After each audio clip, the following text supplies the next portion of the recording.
আসেন, আপনার নাম কি? কি পদে আছেন লাস্ট ফার্মায়? Sales executive. এই ওষুধগুলা যখন নিয়েছেন তখন ইনভয়েসটা নিয়েছিলেন না? ওষুধটার নাম কি একটু দেখান। Human albumin. কোন দেশি? জার্মানি। জার্মানি বলে দিয়েছে, আপনারা মেমো সহ নিয়েছেন।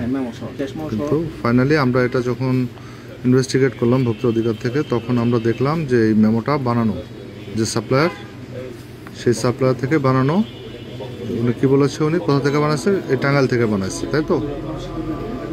এবং এই ওষুধটা যে এই কোম্পানি দেয় নাই, এটার কি নাম?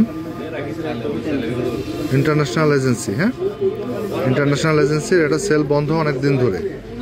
তো এখন এটা আমরা ফাইন্ড আউট করলাম। তো আপনারা কি জানতেন না যে ওষুধটা যে নকল, এটা আসলটা দিচ্ছে না?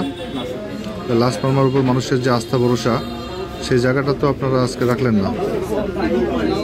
5 বছর যাবত আমাদের সাথে বিজনেস করতেছে এই ইন্টারন্যাশনাল এজেন্সি। সেই প্রেক্ষিতে তাদেরকে অর্ডার দেওয়া হয়, অর্ডার পারপাসে সেই অর্ডার নেয়, সেই প্রোডাক্টটা দেয়। তো সে আমাদের কোনো লিগাল নোটিশ দেয় না।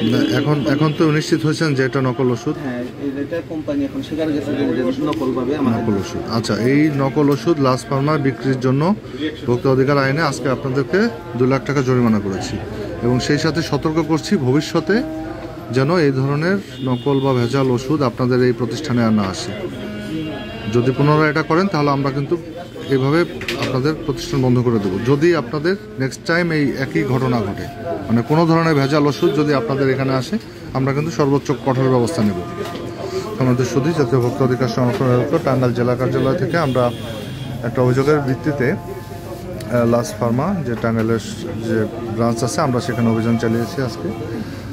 তো সেখানে আমরা যে ওষুধগুলো জব্দ করেছিলাম, সেই ওষুধগুলো আমরা তদন্ত করে যেটা পেয়েছি সেটা হচ্ছে যে নকল এবং অবৈধ, সেই মিটফোর্ড থেকে বা অন্য কোনো সোর্স থেকে এনেছে, এবং সেই নকল ওষুধ বিক্রয়ের দায়ে লাস্ট ফার্মাকে আমরা ভোক্তা অধিকার আইন অনুযায়ী 2 লাখ টাকা জরিমানা করেছি, এবং এই ওষুধগুলো যারা সাপ্লাই দিয়েছে আমরা তাদেরকেও আইনের আওতায় আনবো।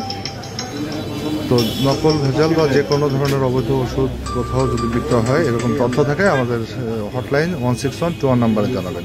ধন্যবাদ সকলকে আমাদের সাথে থাকার জন্য।